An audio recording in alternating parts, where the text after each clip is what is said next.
It's a very interesting model because normally you have a platform, there's supply and demand, but you introduce a third. Yeah, usually, very often, and that's how Coursera started as a two-sided platform where you have producers of value and they use the platform to create value. You think of that as courses. And then consumers of value, those are learners, they come to take the courses. So it was much more simple. But when I looked at this, I was just like pretty early on, and we were also getting good signals from our Coursera for Business. It was really taking off.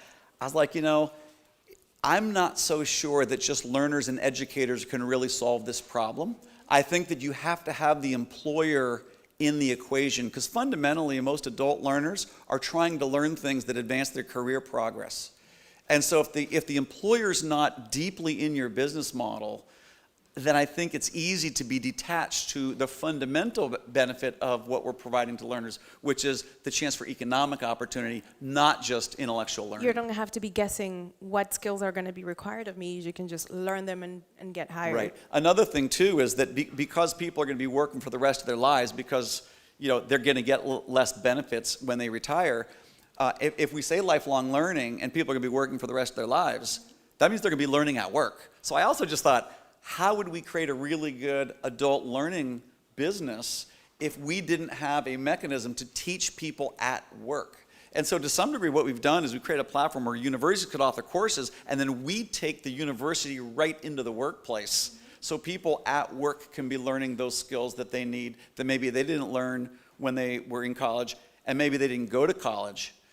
So it really allows us to bring the educational system into the workplace, and I think that's going to be the future of education for most adults. It's going to be lifelong learning at work as new skill requirements emerge.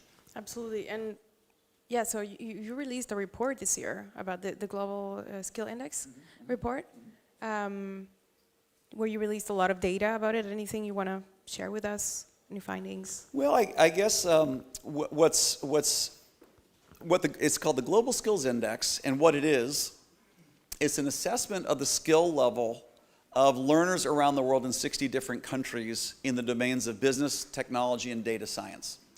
And the way that we put it together, it was our data science team, is especially since Coursera was started by two computer science professors, they knew that data were really valuable. So from day one, we were capturing all the data. In these 3,000 courses, the universities have authored these assessment questions. So we know that there's a course on teaching Python, and there's maybe, 150, couple hundred questions about Python. We know every single learner who's ever attempted any question on Coursera, we store the answer.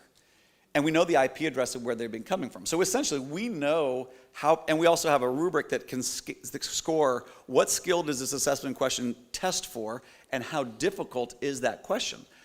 So we basically compiled all this data, and we said, what if we use we call it a skills graph. What if we use a skills graph to put out a report that basically says, relatively speaking, how well do learners from each of these countries perform on our assessments in these different domains? And let's let the whole world kind of just see how well they're doing. And so it was pretty fascinating. Yeah, how did that